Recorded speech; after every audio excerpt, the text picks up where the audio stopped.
I have crisscrossed the country, obviously been in Washington.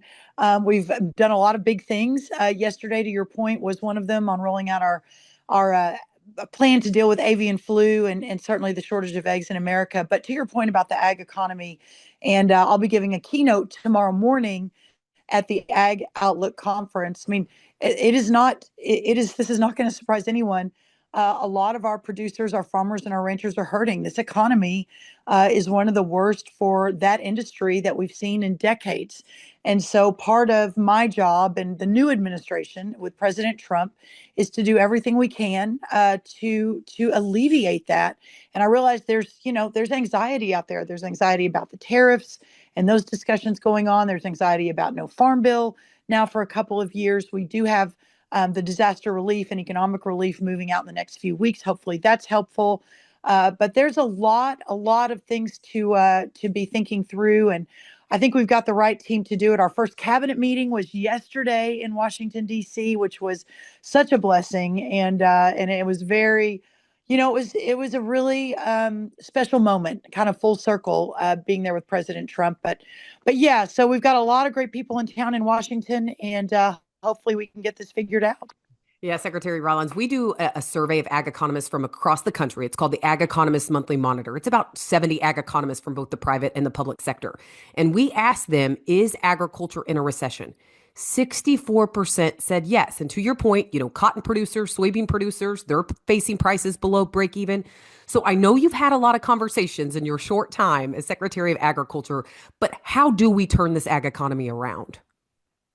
Well, there's no doubt to your point. I mean, a lot of our producers in the different lanes are really hurting. Listen, we've got to get the cost of input down. We have got to get our export markets opened up around the world. I mean, we're facing this year a $45 billion trade deficit. When President Trump left, when we all left the White House 4 years ago, 4 years and a month ago, there was no trade deficit. So just think about the amount of ag production that we were once moving out across the world that was, keeping our farmers whole and making sure that they could make some kind of a profit that's not there anymore. Obviously, inflation, the cost of energy has absolutely decimated our producers. The input cost is up 30%. So when you've got all of these different factors that are basically piling on at one time, it's no surprise that sorghum, cotton, and so many others are really hurting right now, and we've got to do something about that. Of course, my perspective and the president's perspective is, how do we achieve this through broader access to markets, broader access to capital, making sure that that the cost of inputs goes down. Hopefully, with our energy plan, we see that happening almost immediately, and I think that we'll move into a different era for prosperity for ag. But there's no doubt it is a dire forecast right now without significant change. Secretary, I know you mentioned it, but this is a hot topic that we keep getting from farmers in the question. When is USDA going to release the nearly $10 billion of American Relief Act payments? I know you mentioned it, but do you have a more concrete timing on that? Yes, we do. So Congress gave us until March 21st is the ideal deadline. It looks like we're going to be able to beat that. So it should be just around the corner. Great. Well, as I mentioned earlier, big announcement this week when it comes to combating avian flu. You announced nearly $1 billion. When you look at that plan, I know you said there's no silver bullet. It's a 5-point plan, but when you look at that plan, what do you think is key in this plan to really combating avian flu? Not just in the short term, but in the long term. Well, we rolled this out yesterday, have had an amazing reception. We've repurposed funds from other programs within USDA. So this is not spending new money. Clearly, we're in an era where President Trump's vision is to really streamline government. But this is not that. This is outside that lane. This is a really, really important issue. It's affecting every single American, not just our poultry producers. And so this is their short-term and long-term fixes here. Now, what's really interesting, and I'm not, I don't necessarily love doing this, but the Biden administration knew this was an issue 2 years ago. It has didn't just pop its head and go away. It has been ongoing. We've culled almost 168 million layers. This is a big deal. We've seen it spread now to our dairy cattle. I mean, there's a lot of factors in this, but short term, we're going to be importing some eggs. We're going to be lifting some regulations, hopefully decreasing the cost structure for our producers in this area. But for the long term, we have to figure out what's happening with this virus. And, sticking a bunch of chickens with a vaccine that in Mexico is only really working 80% of the, or sorry, 20% of the time, 80% of those chickens that are vaccinated are still getting the avian flu. And then we've got, in America, the CDC and NIH really worried about, does that virus then become potentially transmittable to humans once you vaccinate? Because of course the virus always wins. The virus changes. We see this with the flu, that we've got to get some significant research. So that was part of the plan yesterday as well. Obviously repopulating, biosecurity measures, all of the above. But for me, the important piece is not just this immediate short-term goal of getting the cost of eggs down and repopulating our layers and locking our barns down, but much more importantly, perhaps is figuring this out for the long term, so we're not having the same conversation over and over and over again. Yeah, specifically when you talked about money for biosecurity upgrades, that was one key part of the plan. When does that start? How soon are you going to roll this money out, and how will that be divvied up?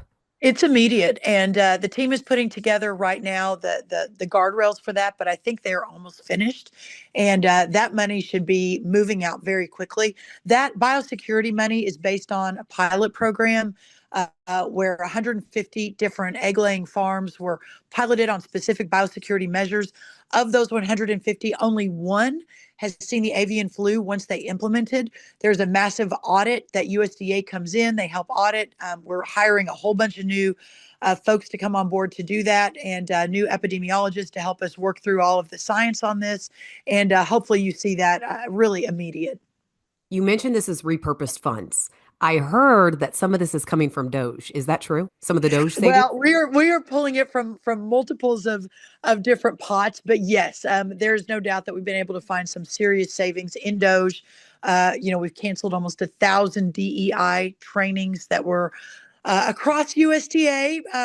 Things from the I think the gender consultant with Brazilian forests. I can't make this stuff up. The DEI consultant for the pest management industry at a couple 100,000. I mean, there's all of it adds up, and we've really pulled a lot of that money back, and now putting it where we think it really helps farmers and ranchers. I was just about to ask you what's the most shocking finding so far from Doge, but I think you previewed some of those, and I know you've posted it on social media too.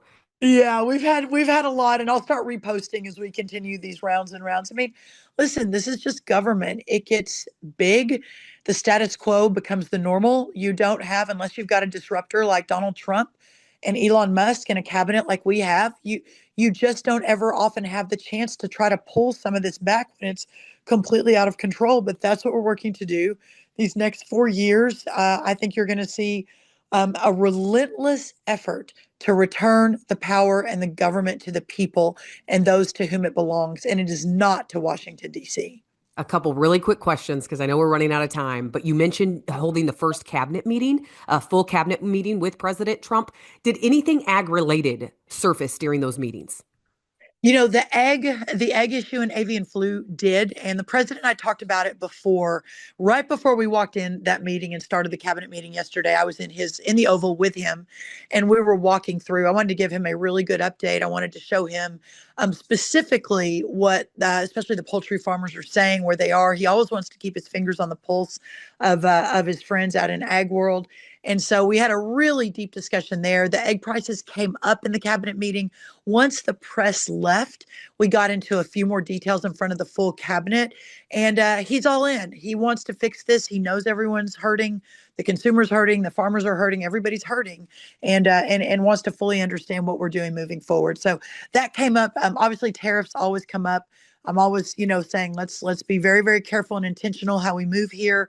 The border came up, immigration, deportations. So all the things that the ag community is concerned about came up. Of course, I'm at the table. My job is to ensure that our community's voice is heard, but also to help effectuate the president's vision, and we're moving forward on all fronts. Last question, really quick, because I know you have to go. But Secretary Kennedy, it sounds like you met with him over the weekend. Is there anything that you can share from that?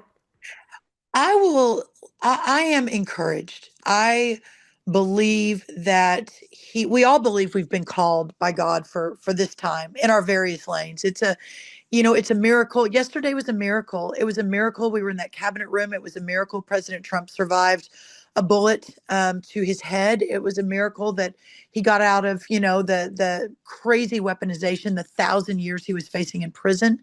And it was a miracle that he won. I sincerely believe God's hand was on all of that. And as we looked around the room, I for ag, Pam Bondi for Department of Justice, Linda McMahon for education, Bobby Kennedy for a healthy America. I mean, we're all called for our various and specific intended purposes that President Trump put us in and asked us to serve. And so Bobby has a passion for solving America's chronic disease. And it is an epidemic. When you look across the world, Americans are much sicker than our counterparts across the world. Having said that, I think he understands, and we have an incredible working relationship. I really respect him and his heart. I think he really respects me and my heart for my passion, which is this community. And I think we're going to make some really good inroads together. We've talked about bringing health back to our tribal communities. We've talked about the dietary guidelines. We've had great conversations about making America healthy again, but the importance of understanding that America's farmers and producers not just feed America, we feed the world. And things like pesticides and others are important, an important piece of that. Of course, my buddy over at EPA is Lee Zeldin, and one of my best friends. And obviously, he's got a major hand in that. My buddy over at Commerce, Howard Lutnick, on tariffs, et cetera. He's got to.